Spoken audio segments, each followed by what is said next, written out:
The wind came first. It swept across the frozen plains like a warning, carrying needles of snow that stung every exposed inch of skin.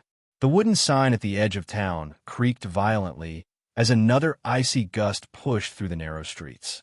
Faded letters barely remained visible beneath years of weather and dust. Red Creek, Wyoming. Winter, 1891. Most folks hurried indoors before sunset. The general store glowed with warm lantern light. The blacksmith hammered out his final horseshoe of the day, and smoke curled lazily from every chimney. Winter in Wyoming had never shown mercy, and everyone in Red Creek knew better than to challenge it. A lone figure appeared through the swirling snow. His long brown coat was patched in several places, and his boots were worn so thin that melting snow soaked through with every step. His beard had grown wild over the past few weeks, and exhaustion weighed heavily on his shoulders. Cradled tightly against his chest beneath the shelter of his coat was a tiny infant wrapped in faded quilts that had clearly been stitched and repaired many times. The man was Caleb Dawson. The child was his 6-month-old son, Noah. Caleb hadn't eaten a proper meal in nearly 2 days, but that no longer mattered to him. Every decision he made revolved around one simple question. Would Noah survive another night? The baby let out a weak cry. Caleb immediately loosened his coat and gently adjusted the blanket around the little boy. His rough hands, scarred from years of ranch work, moved with astonishing tenderness. He kissed Noah's forehead before whispering softly, "Easy now, little cowboy. We'll find something. I promise." His promise carried far more hope than certainty. Only 4 months earlier, Caleb had buried his wife, Hannah, beside a lonely cottonwood tree near the Sweetwater River. Childbirth had taken her before a doctor could arrive. Since that day, every sunrise had become another battle against hunger, loneliness, and unforgiving fate. He had sold their wagon, then their horses, then his saddle, then Hannah's wedding ring.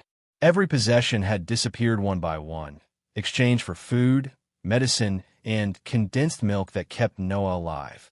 Now there was almost nothing left to sell. As Caleb reached the center of Red Creek, he stopped before Briggs Mercantile, the largest general store for 50 miles. Warm yellow light spilled through its frosted windows. Inside, townspeople laughed around the iron stove while discussing cattle prices and the coming Christmas season. For a moment, Caleb remained outside. His pride urged him to keep walking. His son's hungry cry forced him through the door. The bell above the entrance jingled softly. Conversation slowed. Several customers glanced toward the stranger before quietly returning to their business. Snow melted from Caleb's shoulders onto the wooden floor as he approached the front counter. The warmth inside felt almost unreal after hours spent walking through the storm. Behind the counter stood Walter Briggs, owner of the Mercantile. Walter was a thick-set man with silver spectacles balanced low on his nose. He was carefully recording numbers inside a large leather ledger and barely looked up. Without lifting his eyes, he sighed. Back again, Caleb removed a dented tin of condensed milk from inside his coat and carefully placed it on the counter. "I need to return this," he said quietly. Walter finally looked up. His expression hardened. "You bought that 3 days ago." "I know. You bought on credit." "I know." Walter folded his arms. "So what's changed?" Caleb swallowed hard. "The railroad stopped hiring laborers this week." Silence lingered between them. "I didn't earn enough to pay what I owe." Walter reached for the tin, turning it over in his hands before shaking his head. The seal scratched. "It hasn't been opened." "Doesn't matter. The milk's still good. The tin isn't." Caleb glanced toward Noah, whose tiny face had turned red from crying. "I only need enough money for flour," Caleb pleaded. "If I keep the milk, we'll freeze tonight because I can't buy firewood. If I return it, maybe I can buy enough wood to keep the baby warm." Walter pushed the tin back across the counter. "No returns. It's for my son. No exceptions." The crying grew louder. Customers exchanged uncomfortable glances, but quickly looked away. No one stepped forward. No one offered help. To them, another poor traveler was simply another unfortunate story. Near the shelves filled with imported tea and fine china stood a woman dressed in a dark emerald winter coat, trimmed with fur. She had watched everything from the moment Caleb entered. Margaret Hayes was 46 years old and one of the wealthiest women in Wyoming. She owned thousands of acres of grazing land, several successful cattle operations, and one of the finest homes in the territory. Yet none of her wealth had ever filled the silence left behind when her young daughter, Emily, died of pneumonia nearly 20 years earlier. While others noticed Caleb's ragged clothes, Margaret noticed something entirely different. Every time Noah whimpered, Caleb instinctively pulled the child closer against his heart before thinking of himself. It wasn't desperation that caught her attention. It was love, a kind of love she hadn't witnessed in many years. Margaret slowly closed the book she had been browsing. Then, without saying a single word, she stepped away from the shelves and began walking toward the counter. Margaret's polished carriage rolled through the snow before sunrise the following morning. Frost clung to the windows, and the horse's breath drifted through the icy air like clouds of smoke. Inside, Margaret sat silently, holding a folded letter in her gloved hands. She had spent most of the night thinking about the exhausted father and his child. The image of Caleb shielding Noah from the cold refused to leave her mind. When the carriage stopped near the abandoned railroad shacks on the edge of Red Creek, even her longtime driver, Henry, looked uneasy. "Are you certain about this, ma'am?" he asked. Margaret simply nodded. "I've never been more certain." She stepped carefully through the snow until she reached the small shack Caleb had called home. Thin smoke drifted weakly from a crooked chimney. The walls leaned with age, and the roof looked ready to collapse beneath the weight of another snowfall. Caleb opened the door before she had a chance to knock. His face showed genuine surprise. "Mrs. Hayes." Margaret smiled politely. "I hope I'm not disturbing you." He looked embarrassed by the condition of the tiny room. "It's not much of a place." She glanced around quietly. There was little more than a small iron stove, a rough wooden table, a narrow bed, and a handmade cradle resting beside the fire. Noah slept peacefully beneath the wool blanket she had purchased the day before. Despite the poverty, everything inside was spotless. Caleb noticed her looking around. "I clean every morning," he explained. "If Noah has to grow up here for a while, I'd rather he grow up somewhere tidy." Margaret found herself smiling. Many wealthy homes she had visited were grand but cold. This tiny cabin, though nearly empty, held something far more valuable. It held love. "I came because I have a proposal," she said. Caleb listened without speaking. "I own a ranch just north of town. I've heard of it. The buildings need repairs. The fences are falling apart, the barns haven't been maintained for years, and the windmill stopped working last spring." He remained silent. "I need someone honest who knows the land." Caleb lowered his eyes. "There are better men than me." "I don't believe there are." He looked at her, surprised. "I watched you yesterday," Margaret continued. "A man who puts his child's needs before his own can usually be trusted with anything else." Caleb shook his head. "I appreciate your kindness, but I don't want charity." "It isn't charity." She handed him the folded paper. "It's employment." He unfolded the letter slowly. The wages were fair, better than anything the railroad had ever paid. The position included a small ranch cabin, enough food for Noah, and regular pay each week. Caleb looked up. "This is too generous. It is exactly what the work is worth." He hesitated. "Why me?" Margaret answered honestly. "Because I need someone I can trust." Silence filled the little room. Finally, Caleb said, "If I accept, I earn every dollar. You will. If I fail, I'll dismiss you like any other employee." For the first time in months, the corner of Caleb's mouth lifted into the faintest smile. "When do I start?" Margaret smiled back. "Today." By afternoon, Henry loaded Caleb's few belongings into the carriage.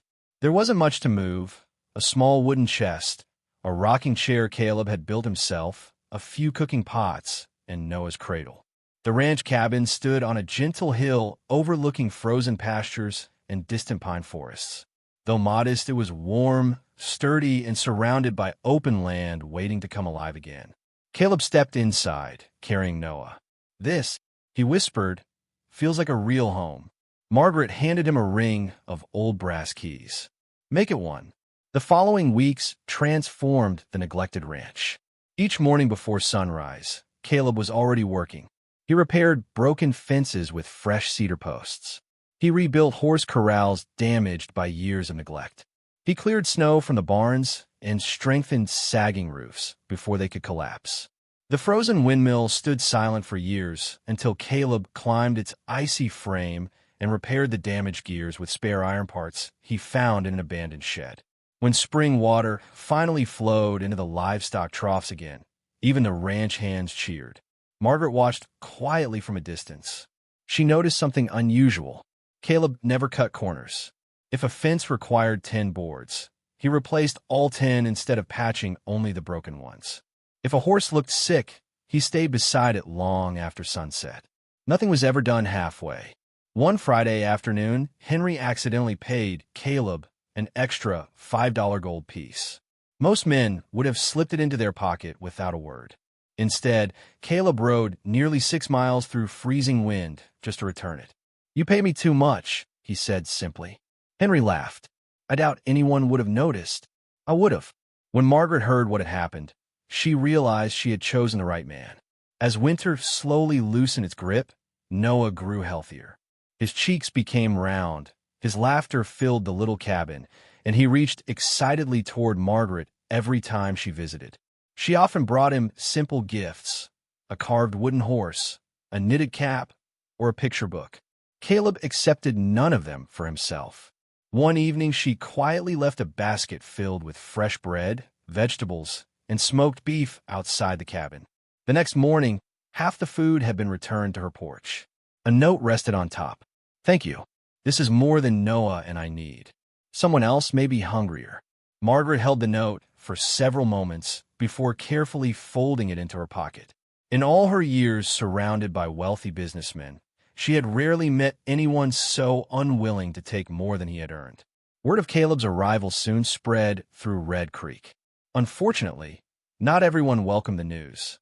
Inside the elegant dining room of the Red Creek Social Club, whispers echoed beneath crystal chandeliers.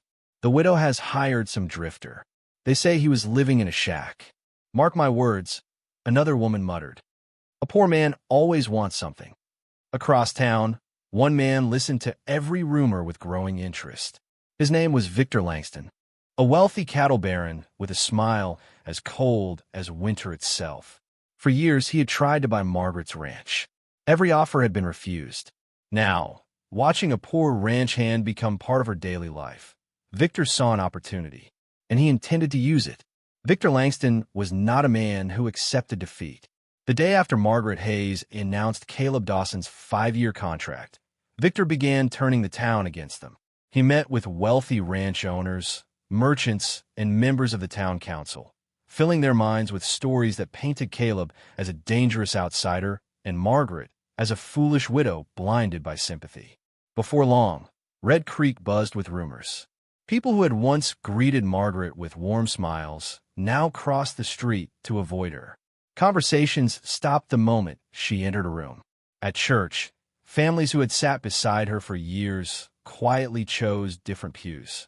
Even children repeated the gossip they heard from their parents. "They say the widow is giving her ranch away. My father says that Cowboy is only waiting to steal everything. She'll regret trusting a stranger." Margaret heard every whisper, but she refused to answer them.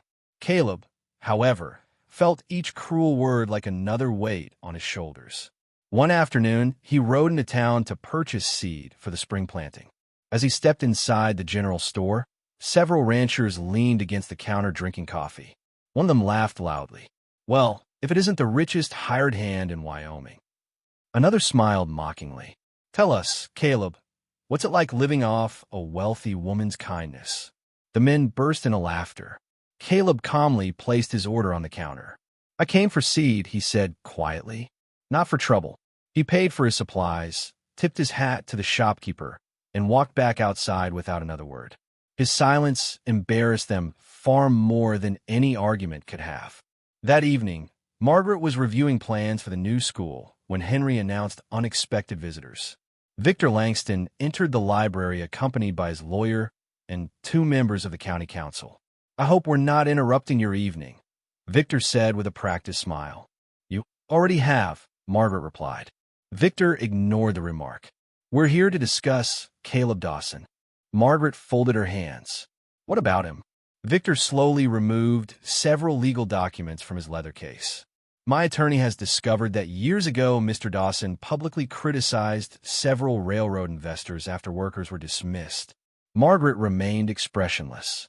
Was he arrested? No. Charged with a crime? No. Then his opinion isn't against the law. Victor's smile faded. There's another issue. His lawyer spread an old survey map across the desk. The northern section of your ranch appears to contain an unresolved boundary dispute dating back nearly 20 years. Margaret studied the faded map. So, if this matter reaches court, the lawyer continued, construction on the property may be suspended until ownership is confirmed. Victor leaned forward. It would be unfortunate if all this trouble continued because of one employee. Margaret finally understood. Victor didn't care about Caleb. He wanted the ranch, and he believed public pressure would force her to surrender. She looked directly into his eyes. I won't dismiss an honest man to satisfy dishonest ones. Victor's voice became cold. Then don't complain when your fortune begins disappearing. After they left, the enormous mansion felt strangely empty. Late that evening, Margaret rode to the ranch cabin. Caleb noticed the worry on her face before she spoke a single word. What happened? She explained everything. The threats, the lawsuit, the rumors, the pressure from the town. When she finished, Caleb stood silently beside the fireplace. Finally, he spoke. I'll leave tomorrow. Margaret looked at him in disbelief. No, they're attacking you because of me. I know. If I disappear, they'll stop. She slowly shook her head. No, Caleb. People like Victor never stop. They simply look for another victim. He glanced toward Noah, sleeping peacefully in his cradle. I've spent years running from one job to another, he said quietly. Perhaps that's all I'm meant to do. Margaret walked closer. And where has running brought you? Caleb lowered his head. She gently smiled. You spent your whole life protecting Noah. Now let someone protect both of you. For a long moment, neither of them spoke. The only sound inside the cabin was the crackling fire. The next morning, every bulletin board in Red Creek carried the same handwritten notice. Margaret Hayes had invited every resident to gather in the town square that afternoon. Curiosity spread quickly. By noon, hundreds of townspeople filled the square. Victor stood confidently near the front, certain Margaret would announce Caleb's dismissal. Instead, she stepped onto the platform and faced the crowd. I've heard every rumor you've shared, she began. Now I'd like you to hear the truth. The square became silent. Caleb Dawson came to Red Creek with nothing except his infant son and the determination to build an honest life. She paused before continuing. I have signed a legally protected 5-year employment agreement with him. If he fulfills every responsibility and restores the North Ridge Ranch, he will earn the right to purchase the property for $1. A wave of astonishment swept through the crowd. Even Caleb stared at her in shock. He had never known about the purchase agreement. Before anyone could recover, Margaret made one final announcement. I'm selling part of my silver investments to build a school and a children's home for the sons and daughters of ranch workers and railroad families. Some people applauded. Others protested loudly. Victor pointed angrily toward the platform. You're throwing away everything your family built. Margaret met his glare without fear. No, she answered firmly. I'm building something that will outlive all of us. The consequences arrived almost immediately. Merchants canceled their business contracts with a ranch. The local bank refused to finance the school. Old friends stopped visiting. Anonymous letters arrived almost every morning, warning her to send Caleb away before she lost everything she owned. Still, every evening, when Margaret saw Noah laughing in Caleb's arms beneath the warm light of the ranch cabin, she knew she had made the right choice. Neither of them realized that a far greater challenge was already racing toward Red Creek on the freezing winter wind. The first heavy snow arrived earlier than anyone expected. Old ranchers claimed they had never seen dark clouds gather so quickly over the Bighorn Mountains. By late afternoon, the bright winter sky had vanished beneath thick gray clouds, and an icy wind howled across the valleys with frightening force. Inside the North Ridge cabin, Caleb Dawson secured the shutters while Noah played happily on the wooden floor with the small horse Margaret had carved for him months before. The little ranch house had become a true home. Fresh-cut firewood was stacked beside the stone fireplace. The barn was full of hay, and the once-neglected land now showed signs of life. Margaret arrived just before sunset with a basket of freshly baked bread. "I thought the three of us could have supper together," she said with a warm smile. Caleb welcomed her inside. Outside, snowflakes began falling. Within an hour, they became so thick that the distant hills disappeared completely. Henry, Margaret's driver, looked nervously toward the sky. "Ma'am, this storm doesn't feel right." Margaret nodded. "I'll stay until it passes." None of them realized it would become the worst blizzard Red Creek had seen in decades. By midnight, the wind screamed across the ridge with terrifying strength. Snow slammed against the cabin walls while tree branches snapped somewhere beyond the darkness. Suddenly, a deafening crack echoed overhead. Caleb looked up. The old support beam across the ceiling bent sharply. "Everyone outside!" he shouted. Before anyone could move, part of the roof collapsed with a thunderous crash. Timbers and snow exploded into the room. Caleb threw himself toward Noah's cradle just as another beam crashed onto the floor. He grabbed the frightened child and rushed toward the small root cellar beneath the kitchen floor. The underground shelter had been built years earlier for storing vegetables through the winter. It was the safest place available. Working quickly, Caleb wrapped Noah inside every blanket he could find and placed him gently onto a bed of straw. "I'll come back for you, son," he whispered. A massive beam crashed across the cellar entrance before he could climb down. The trapdoor slammed shut. Noah was safe beneath it, but trapped. Caleb pushed with all his strength. The beam refused to move. There was only one person who might help. Ignoring the freezing wind, he ran into the storm toward Margaret's house. The snow reached his knees. More than once he lost sight of the road completely. By the time he reached the mansion, his beard and coat were covered with ice. He pounded desperately on the door. Margaret opened it herself. The moment she saw Caleb's face, she knew something terrible had happened. "Noah," he gasped between breaths. "The cellar. He's trapped." Without hesitation, Margaret grabbed a lantern and her heavy winter coat. "You can't go alone." Together, they fought their way back toward the ranch. The blizzard pushed against them like a living creature. Several times they fell into deep snowdrifts. Each time Caleb pulled Margaret back to her feet. Finally, the ruined cabin appeared through the white darkness. Only half the roof remained standing. They climbed over broken beams until they found the block cellar entrance. Caleb dug frantically with his bare hands despite the freezing wood tearing his skin. Margaret knelt beside him, pulling away shattered boards one after another. "We're almost there," she whispered. A faint cry rose from beneath the debris. Noah was alive. With one final effort, Caleb lifted the enormous beam just high enough for Margaret to squeeze through the opening. Moments later, she emerged holding Noah tightly against her chest. The little boy was cold and frightened, but alive. Relief overwhelmed them. Then another fierce gust of wind swept across the ridge. Margaret stumbled. Her legs finally gave way from exhaustion. Without thinking, Caleb wrapped his own coat around her shoulders while keeping Noah safely beneath his arm. "You'll freeze," Margaret protested weakly. "So will you," Caleb answered. "And I can't lose either of you."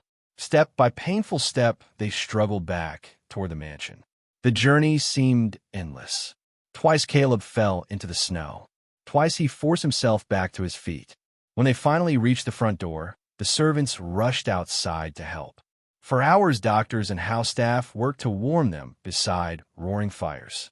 As morning sunlight broke through the clouds, all three had survived. News of the rescue spread across Red Creek within days. The same townspeople who had once doubted Caleb now spoke of his courage. Even those who had criticized Margaret admitted she had placed her trust in the right man. Victor Langston's attempt to seize the ranch collapsed when the court dismissed his claims, and his influence over the town faded.